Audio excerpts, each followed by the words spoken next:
ကိုကြီးကားကြောင်းရှင်းပြမယ်ည2 နာရီလောက်ခရီးသွားရင်တာယာပြားသွားတယ်လမ်းမှာတယောက်ထဲ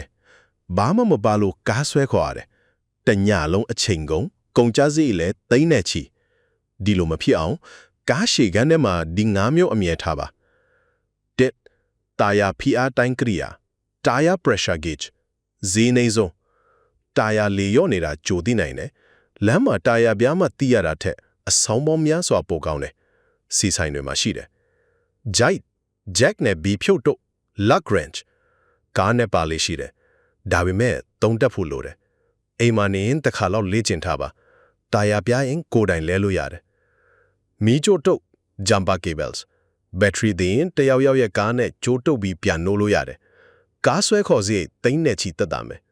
သုံးနည်းကိုကားကိုကြီးရဲ့ဗီဒီယိုအဟောင်းမှာကြည့်ပါရှေးဦးသူနာပြုကရိယာ